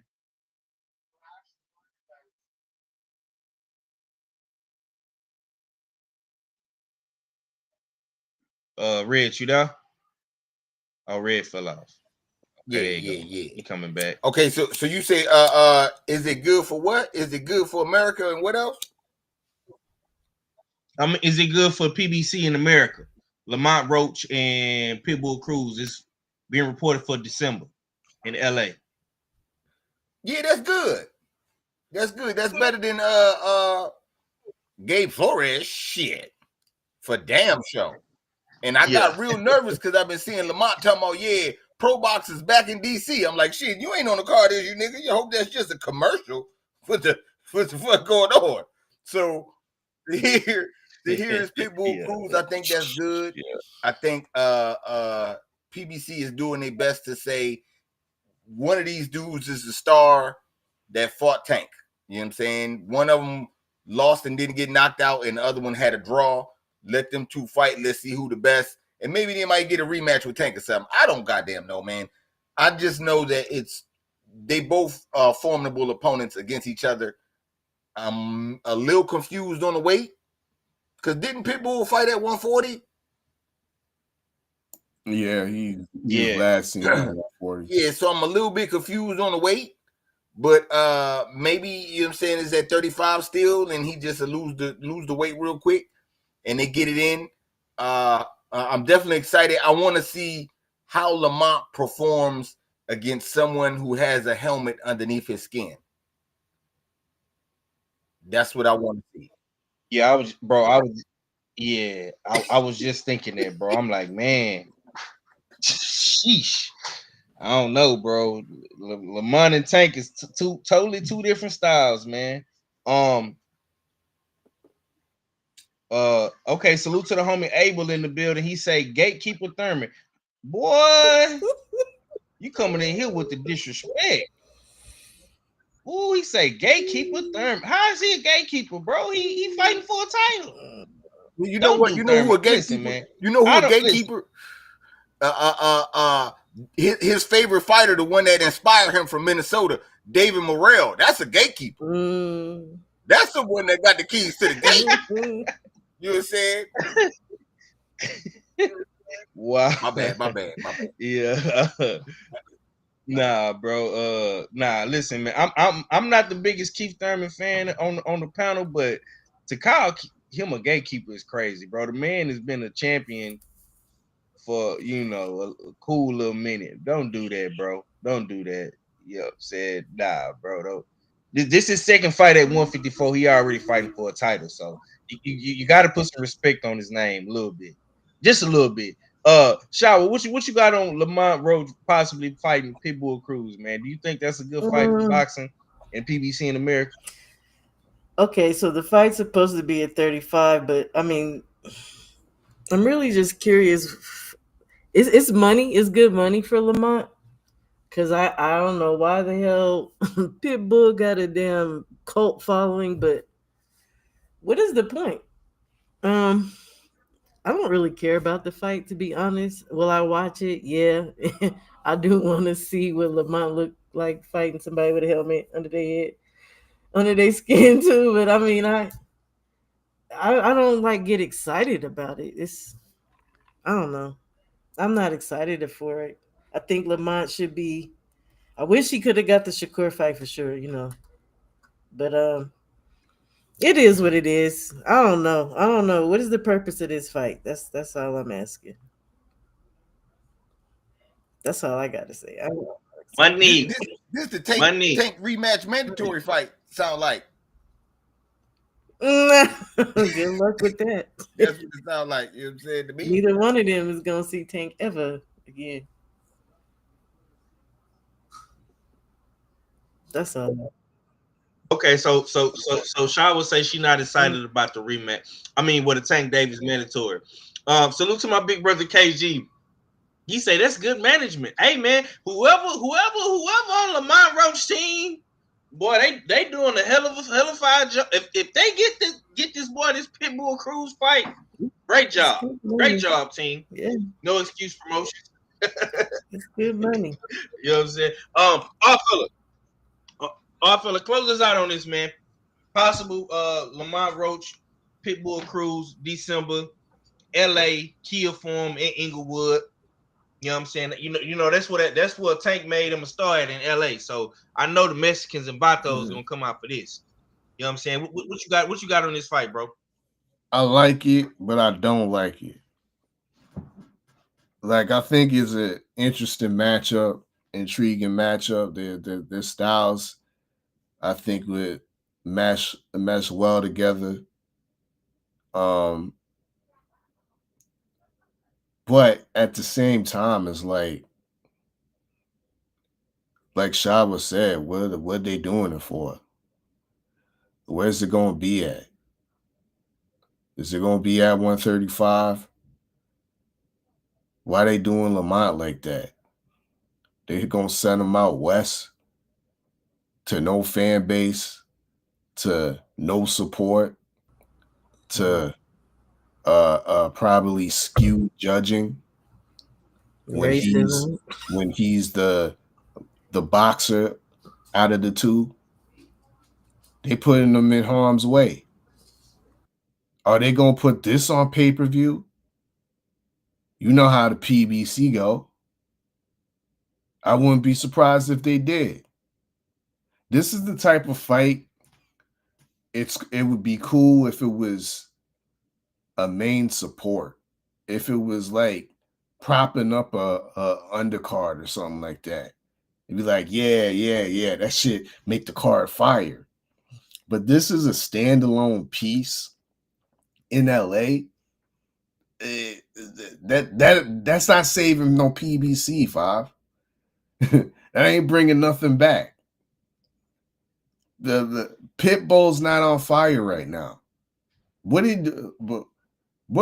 happened in his last fight? I don't even too remember. It was forgettable, right?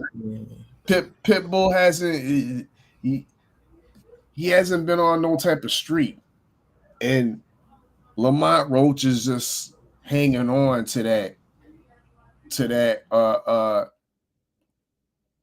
piece of, I guess, the last stretches of fame he's getting with the Tank Davis draw.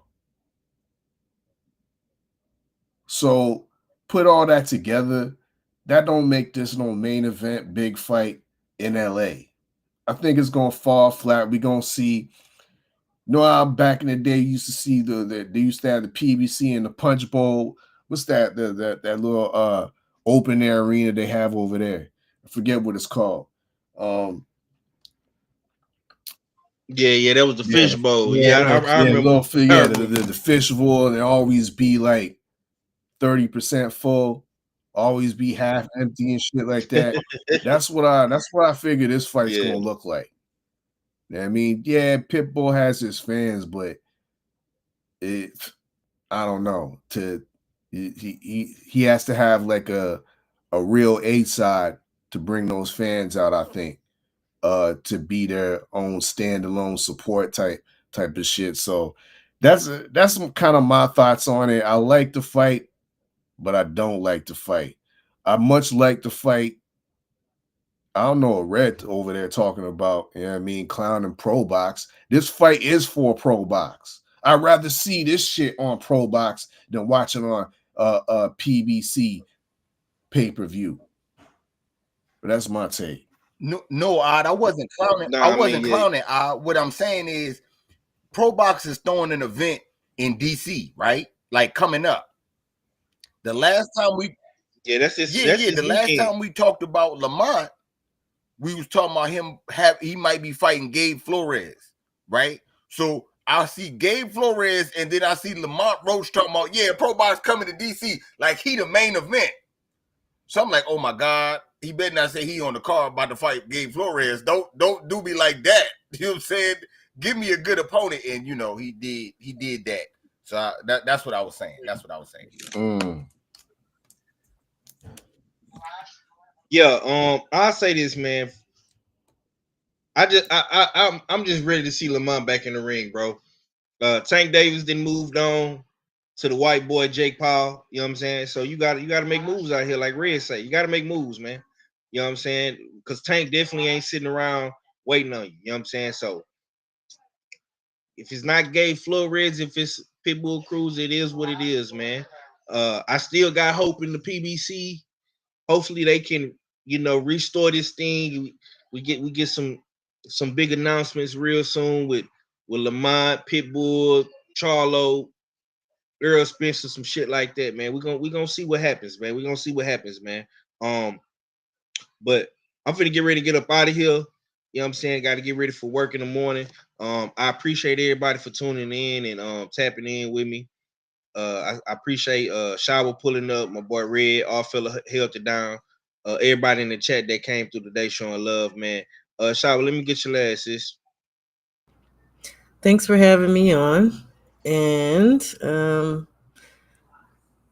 tomorrow night, 6:30 p.m. Eastern time. I think that's about 2:30 Pacific. The Iglesias Shishkin fight is going to be on. I'm going to do a fight watch on that. So come over and some of y'all can jump on the panel, or y'all can just watch it. I don't know. I won't be talking too much. But thanks for having me on. I appreciate you, Five. Already. What time you say? 2:30 Pacific? 2:30 Pacific, 6:30 Eastern time. That's Osley, Iglesias, and Shishkin. It's Oh yeah, we'll be over there. Yeah, we'll be over there. Say less. Now I know what time I can finish my loads tomorrow. I'll be over there. right. Red, man, Red, let me get your last, my brother. Is you gonna be back in commission? We back in business Friday? What's going on, supposed bro? To be back in business. I'm gonna find out tomorrow when this dude get here. And we gonna see, man. I might try to do a little pop-up or something for real quick, see how that shit work. so I know if I gotta call him and cut somebody out or not. And Friday looking good. Friday looking good though. That's what I'll say for now. All right. Yeah, because I won't be able to do the show tomorrow. I'm going to my son's football game tomorrow. So hopefully we'll be back in business on Friday. And we'll be on Shower Channel tomorrow watching the fight. So y'all be sure to tune in. We'll be over there doing the fight party. You know what I'm saying? All for the closes out, bro. Indeed. Make sure y'all tap into the US6 Sports and Entertainment Hub. Just dropped a new video, Blood, Sweat, and Tears, tearing up the Canelo Crawford, the whole card, Thursday, Saturday, and Sunday. Even tiered the New Age fight, all that.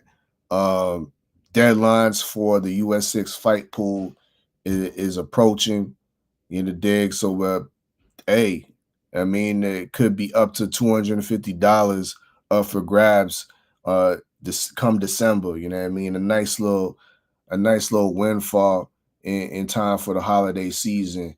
So if you good at picking fights, you know what I mean, on a weekly basis, we only pick them championship fights, them important fights. You know what I mean? If you good at picking those, this might be the league that you want to join up. Hit up one of the usual suspects. Hit us up on Instagram. Hit us up on YouTube, or hit the website. You know what I mean? usualsuspect6.com. You know what I mean? Email usualsuspect6@usualsuspect6.com, and you can get more information to join the league, join the US6 fight pool. Entry is $15 to get in, but all that money gets redirected to the top player. Top player wins the pot at the end of the season, December 13th. So yeah, you got another week before we close the deadlines. US6 fight pool. Once again, salute Five for opening up the platform for us. Be able to cook on all this, all these great boxing topics. We will be over there with Shawa tomorrow, watching the Iglesias fight. And speaking of Iglesias, I think he would be a dope opponent for Jaime Munguia. Feed Munguia to Iglesias. You know what I mean? Speaking of which, if we have to see Munguia fight again, I want to see him get fed to Iglesias after he pops Shishkin in the dig. But y'all know what it is. It's your favorite, yet your most hated odd fella. Salute to the usual suspects. Salute to Queen Shaba. Sweet. Salute to Queen 71. Everybody up in the chat. And I'm Gizon. Question for you. You still want Munguia to fight even though he can't wear the t-shirt? I want him to get fed. Oh. Fed to Iglesias. You obviously don't know who Iglesias is. Yeah, You're gonna learn tomorrow. You're gonna learn tomorrow who Iglesias is, right? Man, okay. Yeah, that's a tornado, man. That's the Cuban tornado, man. Y'all be sure to go tap in tomorrow, man. We're gonna be turned up over there. You know what I'm saying? Shower got it popping over there with the fight watch and the fight party, man. Live. You know what I'm saying? We had a good time Saturday watching Aber Bell and them Ohio boys do their thing. But I think we're gonna have some better quality production tomorrow. We ain't gonna have no sick, I'm gonna be real. Big Red though. Hey, you took the words right out. You took the words right out my mouth. I know. Because I'm definitely don't be seeing what it's looking like in what is fight at Off of Montreal? Yeah, Montreal. Quebec, where is that? Montreal. Yes, sir. So we're gonna be looking to see what's going on over there in the what division that is. Odd is that the fifth? That's the sixth. What that's at? That's in the sixth. 168. Damn. No. I'm saying what? No, I'm saying what part of Canada is that? Is that like the sixth or the fifth? Nah, they ain't none of that. Montreal be like that's French Canada. That's Quebec, my nigga. Yeah, I don't know. That's damn near another country. They don't do numbers up there, bro. That's just that's damn near a whole nother country when you get up there. The accent change, they speak another language. You know what I'm saying? They parlez-vous français. You know what I'm saying? You know what I'm saying? You know, all that out there. Yeah. We. Okay. We're gonna see what go down tomorrow in French Canada. You know what I'm saying? We're gonna see, man. We're gonna have a good time though, man. Salute to everybody that tuned in, man. Even if you're not good, man, sign up anyway for season 2 of the Fight Pool, man. We're gonna have a good time, man. We're gonna talk some shit, you know what I'm saying? And we're gonna try to knock Red off the throne, man. He can't win two times in a row. So yeah. That's the part, you know what I'm saying? But on that note, man, we're gonna get up out of here. Much love to everybody. From heaters up, the fever's up. Bitches in the back, the seat is up. Now I'm 10 times the EBITDA. If you let the money talk, who's speaking up?